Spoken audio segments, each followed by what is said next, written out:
Yo, take it personal. You're checking out Take It Personal with my fam. Yeah, y'all. Checking out the Take It Personal radio show. Yeah. It's your boy Falmont. You already know what it is. Right now, you're checking out the Take It Personal show. Nothing but the real hip-hop. Hip-hop, the way it should be. Yo, what's up? This is Kool Keith, a.k.a. Dr. Octagon, and you're checking out Take It Personal with my DJ 360. DJ 360. Full cypher for that ass. Now I'm cool with my man, Kevlar. And my man, my man. They playing nothing but that authentic, classical boom bap shit. Check them out. Check it out, this is Marco Polo. Yo, check this out, it's the Soul Brother #1, Pete Rock. This is DJ Premier, you're live and direct to the speaker. And you're checking out Take It Personal. Take It Personal. What up, though? This is Merce. Planet Angel Medallion. This is DJ Muggs from Cypress Hill. This is Del, the Funky Homo Sapien. You are checking out Take It Personal. And introducing in this corner, The one they call Aaron Wade. Chilling with my people. and over there, Roger the announcer. That's it. No famous. That's it. Roger the announcer. Take it personal. With my people spinning that fly shit, you heard? Hip hop stay winning. Yeah. Here's another exclusive interview on Take It Personal with Hieroglyphic's own Casual. Okay, we have our next special Hyro guest.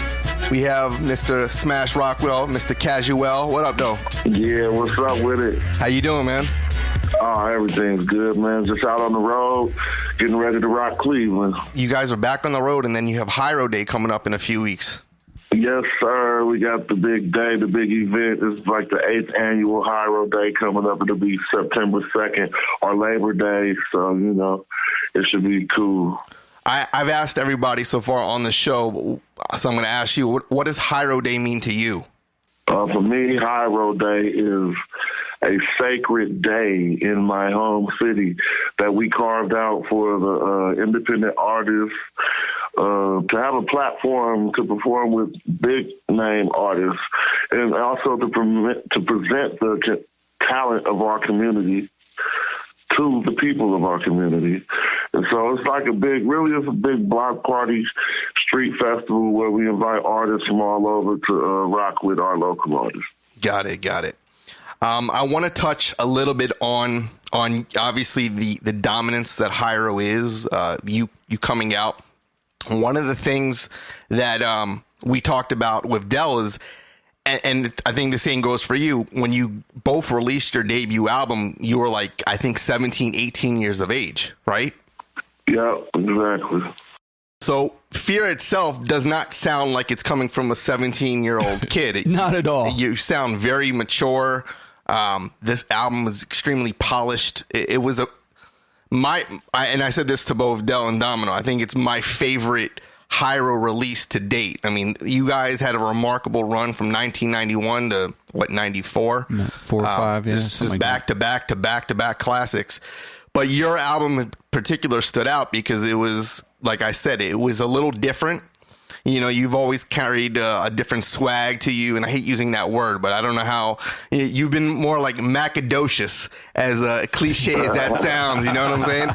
So how the hell were you that mature at that age? And did you even fathom like what that album would be like once you released it and put it out for listeners? No, I think we were really inspired by guys who were deeper than the average rappers. So we were inspired by, the lyricists, the big word rappers, all of the, even all the native tongues and a lot of New York MCs, as well as a lot of the guys from the Bay Area, Too Short being the majority of our favorites, at that time.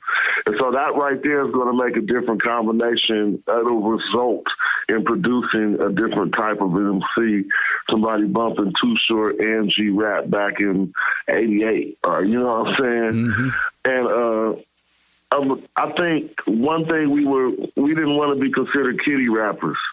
We didn't want to we knew how young we were, and we just wanted to make sure our content was the level of content that could give a contribution coming from the West Coast that could give some sort of a lyrical standard for what you should, assume that MCs on the West Coast are doing. We didn't want to misrepresent. We already knew everybody thought we didn't have lyrics. I didn't want to be like the youngsters. I knew about Bow Wow and them. I could have got lumped right in with them because I was 16 when I was writing and 17 about when it dropped, you know what I'm saying? That's crazy. Or by the time it came out, I may have been 18. So we were focused on trying, at that age, you even try to make your voice deeper because you're trying to sound like you're finished maturing and you're a man and some of it was just raw skill too. I was at an age where I didn't edit much of my lyrics and I didn't filter a lot of my thoughts. I just would write raps in like 10 minutes. You know what I mean? And a lot of that was just true, raw, youth. Straight up. But, we tried real hard to make more mature music. Casual, you talked a little bit about the way, your voice and so forth. And there are a lot of rappers that over the years, their voice has completely changed. And you sound exactly like you did in 1994, which is pretty amazing. And you talked about not wanting to be pigeonholed as like kitty rapper. When you look at this cover, there's no way you can tell how old you are on this cover. And when you were making this album, when it was done and you sat back and listened to it, did you at the time? I'm sure you were amazed, like, damn, I can't believe I did this. But did you have any idea of how fucking good this is? No, I probably didn't. I wasn't even on it like that. What I was on was trying to make sure all of the MCs knew I was a dope MC. Like, that was my main concern. And Jive would lose faith in me because of things like that. They'd be like trying to hook me up with big time producers and all this other stuff. And I didn't have much interest in that. My main interest was in making sure people knew I could rap. So at the time when I completed the album, once I felt like, okay, it's some bars on here that I really ain't heard too many rappers rapping like this, I was satisfied no matter what the result would be. Like, I didn't be like, ooh, I recorded a classic. I wasn't like that. I just was like, I know that some rappers could hear this and hear a few styles that they never heard before. And so a lot of my achievements and a lot of my accolades that I look for was from people who wrote raps and people who dealt with the science of bars. So, when it came to like knowing it was a classic and stuff like that, I was just oblivious to that type of stuff. Well, given, what you were just saying, staying in the lane of your vocals and what you're all about. The West Coast didn't have a sound like yours, and you came out pretty early in that whole West Coast thing. Given your East Coast style and other West Coast MCs talking trash that you shouldn't rep as a West Coast artist, I have to say you stayed pretty consistent through your career with your style. And I think that you grew up in an era where like West Coast really didn't create its lane yet. You know what I mean? So you grew up hearing like almost that LA electro sound. And I think that I would assume that that's what made you gravitate towards more of an East Coast style. Not that you were being biased, but is that fair to say? Well, it was more intriguing. I was surrounded by the culture that everybody on the West Coast rapped about. So I wasn't flattered to hear. I like hearing Too Short's artistry, but it wasn't compelling. It wasn't, it wasn't like pushing the envelope. And at that young age, we were young and curious and ready to learn more about the world. And the MCs who provided that type of stuff was like Rakim, and it didn't even matter where they was from. New York was just more advanced than everybody back then. That's not nothing to be ashamed of. If you wanted to get into the heart of lyricism, you had to be attached to New York in some way at that time. And we didn't have any physical connection. It was simply through what I heard. And so honestly, you're right. It was, the standard wasn't set for West Coast lyricism back then, so they had to say, y'all rap like the East Coast. But that was only in the beginning of our careers. By the time we came out, other rappers contributed and said, no, I like, we got some style too. It don't sound West Coast. It really don't sound East Coast, but it's about them bars. It's about lyricism. And then after 10 years passed, no one will say Kendrick Lamar, or no one will say any of these really good MCs from the West Coast sound East Coast anymore. It's like the kids grew up after us and understood that there were West Coast lyricists, you know. Well, you're absolutely right. I mean, you had Freestyle Fellowship, you had the Liquid Crew, you had Farside, but there were two East Coast MCs in particular that I would like you to explain to me what they meant to you and how they helped you, and that's Organized Confusion. Oh, well, my relationship with Organized Confusion is intriguing because, you know, I got my record deal by blocking the doors at a convention in San Francisco called the Gavin Convention. Mm-hmm. It happened in like 91. There was a Gavin in like February 91 or something like that. We cut school, went to the convention, and we didn't have passes. These were like $500 passes to get into all the seminars. We couldn't afford them.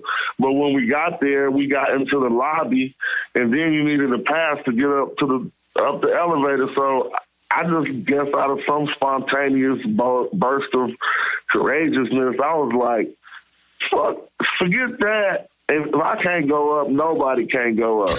And we start blocking the elevators. And so a crowd started forming around us, and instead of just like being some ruthless vagabonds blocking the elevator, we was just like, you know what? Give me a beat. And what's name start beatboxing. And so MCs start coming around. And lo and behold, it turns out to be a cypher with me, Pep Love, Curious George, and Pharaoh Monch. And Prince Poe, but Monch was rapping more. I think Monch was just rapping. Poe wasn't rapping. And so we I mean, he wasn't rapping. He probably was beatboxing or something. But we rhyme. That was my first time meeting Monch. I knew of him from their Chicken song because this is way back then. Damn, it really hurts my heart to remember these days way back in the 70s. The only age used to know what's Kool-Aid. Cornbread, cornrows, and cornbread. Pull up a chair, read a book like Dr. Seuss, peel off the skinny, don't the meat, on the bone, and then suck the goo, man. If my mother was the colonel, her chicken with a soul. It even tastes better the next day cold. Chicken. And I'll tell you no lie, this is like, was in San Francisco, I live in Oakland, probably an hour commute, whatever. By the time I got home on public transportation, it probably took a little longer. By the time I got home, my whole answering machine was filled with A&Rs. So when I gained my first interest in hip-hop was at a little cipher blocking the doors with Pharaoh Monch. You feel me? Oh, now, let damn. me tell you how intriguing, because it goes on. So later I got my deal. If you don't mind, I'll go a little bit on. Later I got my deal, and I recorded my first album, dropped it. I'm working on my second album, and Jive was like, who you want to work with? I'm saying Organized Confusion. So they got me in the studio with Organized Confusion. But if anybody remember the history of hieroglyphics and the history of hip-hop at about that time, there was a rebellion against major labels. Mm-hmm. And we were caught up in that rebellion. We were like some of the KRS-One was like leading it. I think Q-Tip put out the catchphrase, record company people are shady. Industry rule number 4080, record company people are shady. And you know what I'm saying, rule number 4080. And it was all Jive artists rebelling like this, if you notice. And so we had did our little rebel thing. We had like acted real crazy at the House of Blues when we were supposed to perform for some Disney artists. For some Disney executives. Well, this was like a week after I was in the studio with Organized Confusion. Check this out. They playing the beat for me. They ain't even got the second half of their money or nothing. We in Chun King Studios. I get a phone call from Domino. I answer the phone. He said, hey, you just got dropped. Just like that. Wow. I lost my deal when I'm with Monch. So I got my deal with Monch, and I lost my deal with Monch. Whoa. And this is just crazy because they were so solid. I was solid too, but when I look back on it, because the first thing I started thinking was how they gonna get their money. I wasn't even thinking about my deal because we wanted to get off the labels. But I'm like, they put me in a jam, and they did this on purpose.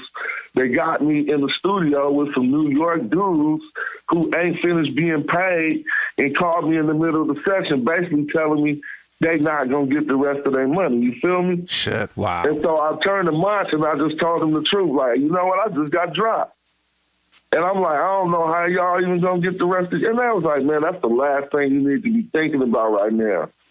You feel me? That was like, just chill for a minute. I smoked the blunt. They was like, let's finish the song. And we finished the song. You feel me? And then, and that was the end of that one. And so, and I'm waiting to do a song. Me and Monch about to do one probably for my new record or for Breakbeat Blue record. That was fucking gold. Damn. So whatever happened to that song? You know what? That's funny. It's probably on some reels owned by Jive that they don't even care about. Deep down in the storage vault of Sean King somewhere. You know what I'm saying? So we got to hit up Barry Weiss for that record, or John King. Yeah. You know, now that these labels is all dissolved, you can recover some of that old material because I've done it before. That whole second album, I went and recovered a lot of it, but that was stuff I recorded in New York.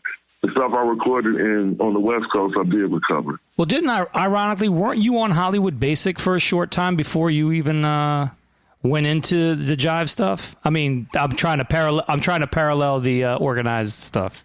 Well, you got really good information. I never signed, but indeed, I got a deal from them. That was my second offer. I remember something like that. Yeah. Shit, I didn't even know that. I pride myself on knowing everything. So what? I said I pride myself on knowing everything, and I didn't even know that you were signed to Disney, Hollywood Basic. Wow. No, I didn't sign. Initially, got an offer. Because what's her name?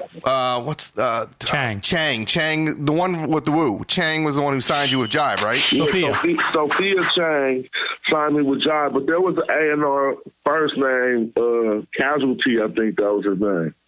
He was the A&R for Hollywood Basics.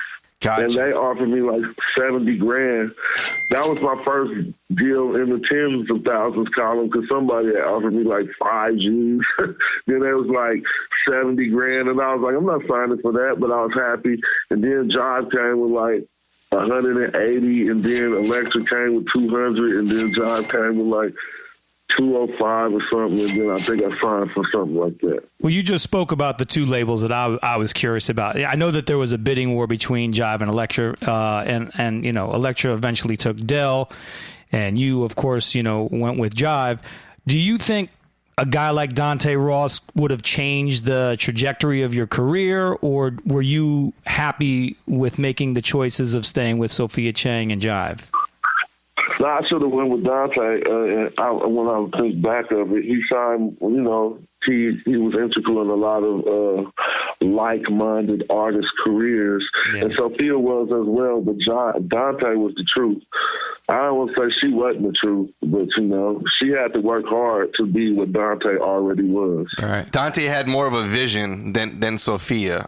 He was a bona fide you can't A&R. even compare the two. Yeah. They only had the same job label. They two different monsters completely. Yeah. Sophia was strong at what she did. She had a lot of feminine power, and she could get you to do what she wanted you to do. You know what I'm saying? She could get a lot of rappers to do things. And I'm talking about honestly and wholesomely, but she just had that business mind to get you to do something. I also think the labels, too, were big, completely different animals, those labels, from each other. Yes, they were. And but as I look back, I probably would have had a good run if I would have went with Elektra too. Well, Dante had the vision, and he put you with the Curious collab was dope, and even later on with Everlast, right? The funky beat. Those are those are things that Dante those are things that Dante does well. So there's one more thing I want to touch on, which I'm sure you get hit up about every single day, but our listeners, and myself included, are always fascinated when this topic comes up. And that has to be with what I think is really the start of really battle rap, at least on the West Coast. You and Saphir. Publicly. There was always battle rap, you know what I'm saying? But this was really what put it in the fucking radio. 2 radio stations. Yeah. It was on the Beat, and it was on the Wake Up Show, right? KMEL. Hey, Sophia the Saucy Nomad. I'm the boss, we know that. On the mic, wanna let you know, no, I'm not waking up, cause them C's are getting eaten up, and niggas wanna get beaten up if they wanna take it to that, but I'll be making a rap to slice and dice the Batman, casual attacking, I'm on the mic to rip it up like that, now kick your written rap, kick it written rap.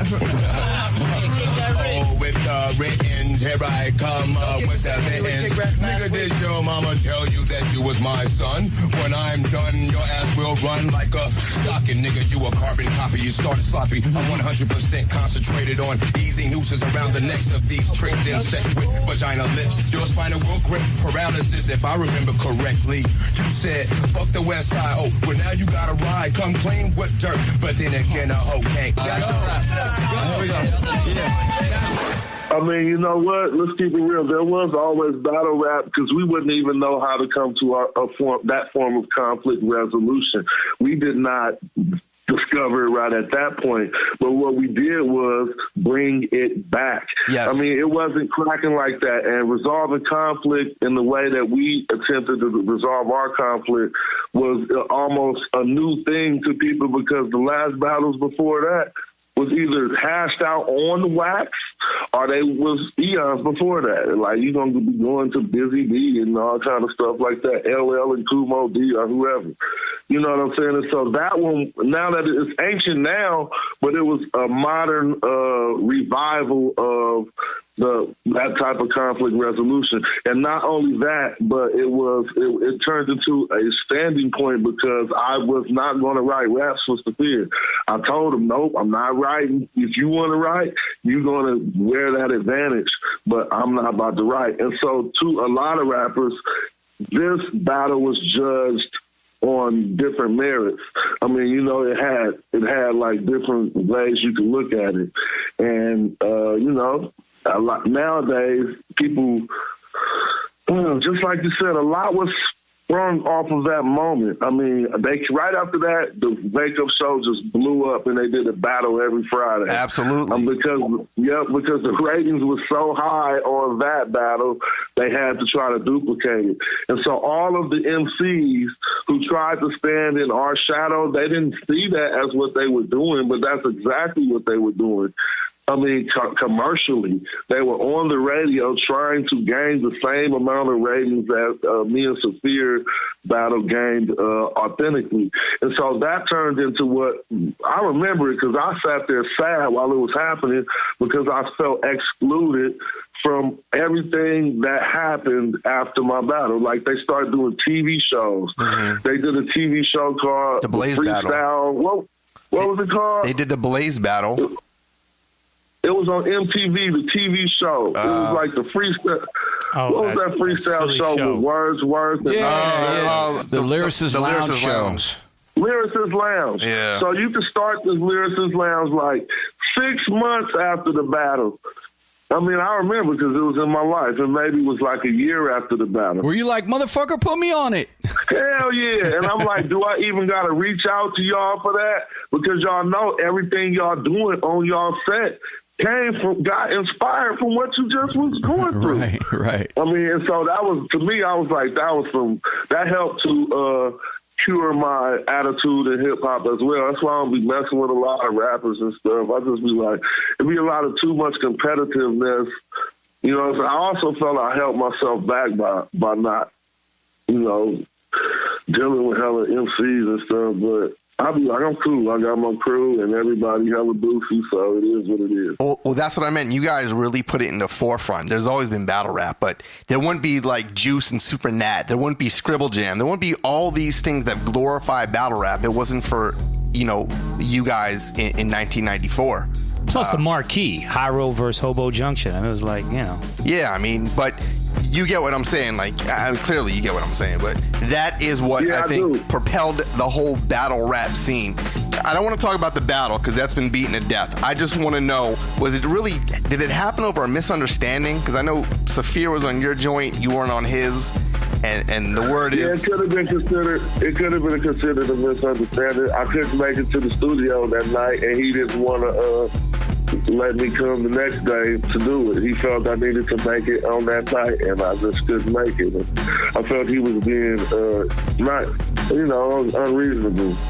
But he was being unreasonable, intentionally unreasonable, in order to set up that battle that he had raps already written for. So it was like opportunistic of him. It pretty much was an agenda that he had. I ain't mad at him for being that way. You know, sometimes people become the king by usurping the throne. And if they actually get that crown, who's to say that they was wrong for having such a devious plan?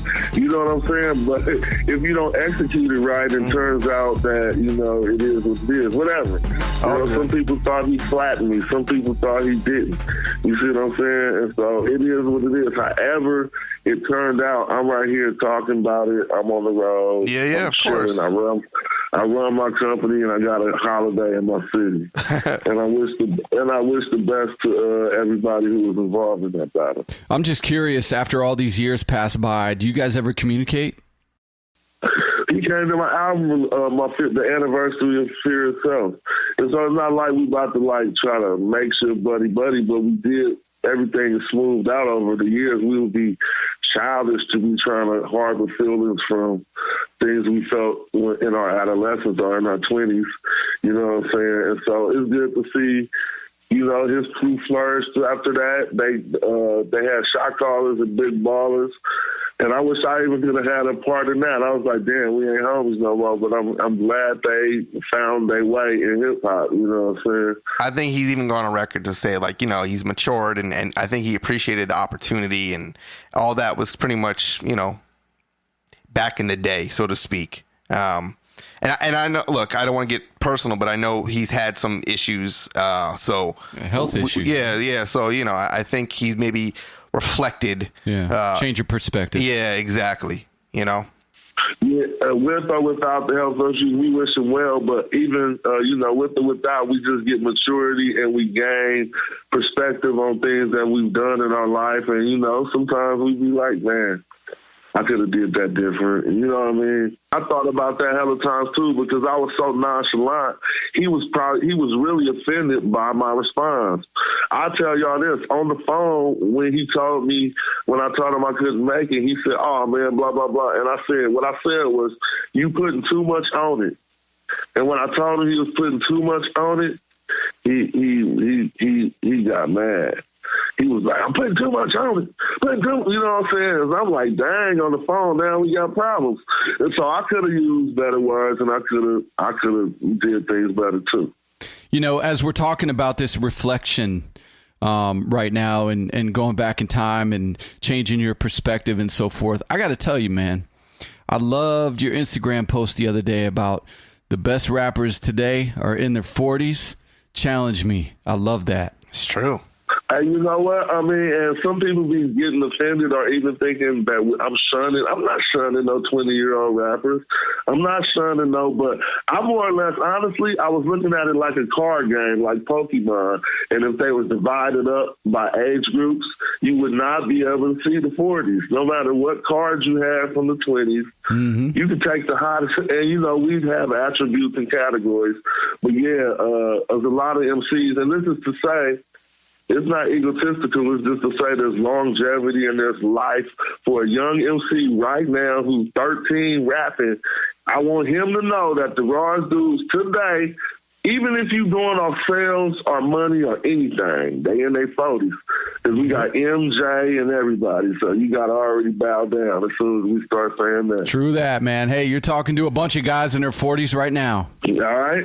Golden there. You mentioned Pokemon, but fuck that, man. You guys are Ken Griffey Jr. Upper Deck rookies, Mark McGuire USA rookie cards, fucking Bo Jacksons, man. You guys run this shit. Yes, sir. Much appreciated. You've always kind of stayed ahead of the curve. I know even though you don't drop albums every year, you're always busy with things. It seems like if it's not like real estate or cryptocurrency or whatever it is, you're always involved in something. Is that it's always been like that, or is that just as we get older, you know, you find more interests that align with your thought process and your maturity? No, it's always been like that. Even if you think back to our conversation earlier about you know, how we developed our bars on the West Coast, looking towards a lot of sound waves that would come out of the East Coast. But it would not just be lyrics. first it would be fashion and style. And then when you got into that, it would be like, I mean, eventually the path led, and it didn't, I'm not saying, let me just say what I'm saying. Eventually the path does lead to technology and other things that you want to jet set with. You don't want to jet set with sneakers. Now you want to have the newest device or the newest gadget. You know what I'm saying? Or the newest, the two-way before everybody got two-ways, because they was rocking those on the East Coast before in Oakland. And we kind of know how the flow of all information went before the information age. It used to go from big cities to the country. And, you know, New York and L.A. being the bigger cities, it would flow in those directions, and then different things would flow back, like they were still on slang because it sounded funny to them. Well, I'm sorry, I don't want to run off on a tangent. No, go ahead. Over-expound. By all means. I don't know, man. All right, let's do this because we usually play this quick game. I'm going to give you two options. It's called this or that. You're just going to have to pick one. Gun to head. I'm giving you two options, and you're going to have to pick the one you prefer. All right? Mm-hmm. He Think He Raw or Smash Rockwell? Smash Rockwell. Real quick, why? Because I feel like it was, one, that it was more well received and I made people for my music for my fans to like, but two, because I got to do what I consider more bar work that will last longer on that album. Bar work like the style song, you know what I'm saying? All right. I'm going to keep it Bay Area in this one. Ready? All right. Gary Payton or Ricky Henderson? Gary Payton. Oh man. You just stabbed Jay in the heart. It was because of the sport he plays and because of when I was born. Them the only two reasons. Ricky the man. I grew up in the Ricky craze, but I wasn't messing with it because I hated baseball. So GP played. I hated baseball. All right. Yeah, I wasn't with that. I mean, I just didn't like it. It was too slow for me. Too slow. Shorty the Pimp or Get In Where You Fit In? Get In Where You Fit In. I can't think of nothing that was on Shorty the Pimp. Well, QD3 and M Banks killed it on Get In Where You Fit In, so that's a good call. I'm not mad at that. Plus, he shuts out Gary Payton. Yeah, there's that. I'm gonna give you more current one, more in your wheelhouse. Litecoin or Ripple? Ripple. What's up with Ripple? It's like 26 cents. I ain't looked at crypto in a couple days. I mean, all I've been looking at is Bitcoin. Keep it real. I ain't looked at no altcoins in a minute. But when you say Litecoin or Ripple, at this stage, it would be possibly because of the potential of growth of Ripple. I mean, the quote unquote, what it could go to. We've seen it go to over $1 or $2. What was it? Almost $2 from 25 cents. So if you're looking for another run and you're dealing with cryptos, you got $50, say that. You can get a lot more Ripple than you could probably get, you know what I'm saying, Litecoin. And you could probably make more money off of it if that craze ever come back. Yeah, you're right. All right, we'll do one more because you've been a sport. Ready? Mio Mayo or That's How It Is? Oh, say that. That's how it is. Yeah, my man. Yes, good call. I agree. I concur. I don't know how you did that. That's like picking your favorite child. I agree, though, but this is both great. Think about it. That was my first single versus my third single, so you already could know which one I picked first. I wanted to present myself with That's How It Is again, because when I told y'all my primary concern back then was proving to MCs. Yeah. I wasn't even thinking about fans. I mean, I wanted like De La Soul and KRS to say I was good. You feel me? And so that's why I presented that first. That song was hard. Well, you know what, man? I think you get all the accolades and the props. Like you said, rappers today, whether it's Master Ace, Pharoah Monch, everybody who's in their 40s is still putting in the work and quite honestly putting in better work and better albums than most people that are in their 20s today. So, yeah, Kaz, what do you attribute to that like battery that everybody's gotten on their backpack all of a sudden? You guys have been making excellent material these last 12 months, 18 months. I don't know. You know, I'm going to speak for the whole 40 class. I think it is the leaders we have. We got great leaders. For everybody in hip hop, if you really look at it, like Jay-Z is a wonderful leader for hip hop. He can inspire you to keep going. And others like himself who shine at this age. And it's not just lyrically shining. It's just being commercially relevant. And when I say commercially, I'm talking about commerce. I mean, people forget that's the root word to commercial, so it's not really a bad word. It's like if you got something that's sellable and viable and you can still walk into any market in this economic system and do something, and it all started from your bars, why would you stop rapping? You know what I'm saying? You might, and guys like 2 Chainz who didn't blow up till they was 45 or something. You know what I'm saying? I'm keeping it a buck. Is he really? Like, Is he really? I mean, I probably ain't hit the number on the nose, but he had a whole probably sad. I don't want to say his career was sad. It is what it was when he was Titty Boy, but he wasn't 2 Chainz, and that happened after years of trying to be large. You see what I mean? Yeah. And so there are a lot of great accomplishments that's happened with some of the older rappers. Eminem 46, you know what I'm saying, or 45, whatever. Right. You know, and he'll bust anybody down with the penmanship. Yeah, no doubt. And so why would you give up? You only 32. You know what I mean? Keep going. You might. You know, it's a lot of good examples, basically. Cash, we saw KRS-One live last year. Then he's what, 50-something? 54, 55, something like that. He's better than anyone I've ever seen on the stage live. Still the best live show. Still the best live show ever. He had one of the best live shows in hip-hop for the majority of his career, and he ain't lost the stuff. You know? Nope, true that. So we got Hyro Day coming up. What can the fans expect from you? Material? You know, I know you dropped some stuff off Dope Folk Records, which is probably like a lot of your obscure or like demo stuff. That was all the stuff. Then I put out a song on the Mechanics album, but really, honestly, Hyro Day is about us, you know, featuring who we digging. And so I'm really looking forward. I'm going to do some of my newer cuts. I might hit y'all off with one so y'all can play it for the people, but I'm looking forward to some of the acts we brought out. Like Benny the Butcher, you know what I'm saying, Conway. I love to see them on the Hyro Day stage. Killing it. You know what I'm saying? We got Scarface coming, you know what I'm saying? And people that it's just an honor to be like, dang, this is our stage that they rocking on. We set this up, and this is us.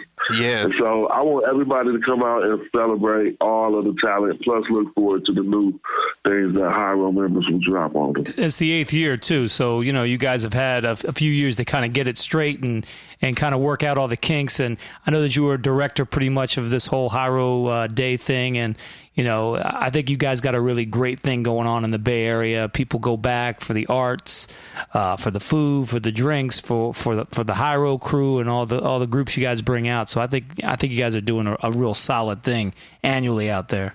Well, appreciate that, man. Thanks a lot. Plus, we got the re-release of Third Eye Vision. We have a giveaway on the show. So good. Another great album. Yep, that's on Fat Beats. Y'all can catch that out. Always check out everything at hieroglyphics.com or shophyro.com, and you can get all that new stuff. I got to tell you, man, I had the pleasure of hanging out with you on one crazy night back in like 98, 99 in Milwaukee when we did a show. You've always been a cool dude, man. I'm glad to see you keep doing what you're doing and being as cool as you are. And the stories tonight, Jay bringing out some. Oh, that Organized Confusion. that was a jewel. Blocking people, man. So thank you, man. I appreciate it. Thanks for having me. And I even remember that show in 98 in Milwaukee. It was at the Wave. Yeah, man, we were back. Yeah. It's a long night. It's a long night. Yeah. Well, it's all good. It's all good. Well, y'all, thanks for having me, and thanks for everything. Be on the lookout. Hyro Day's coming in a few weeks. Casual's dropping some new material, and of course, we have the Third Eye Vision giveaway coming to you. So, Cash, man, thanks again. I appreciate it. Thank you. Thanks for having me. Salute. All the best. Peace. I got a feeling the nigga could make a killing if he packed up his bags and moved to New Zealand, New Guinea, New York. You need something new besides the fucking Newports. Prepared to be dead. The street said your shit's off like wheat bread. Your own block. You make shit they won't knock. I'm a worldwide hustler. Hoes be at us cause of OG status. Fans throw weed at us. Music, discussions, and exclusive interviews with hip-hop's finest. Take It Personal Radio at takeitpersonalradio.com, where you can find all the episodes, interviews, and the latest merch available.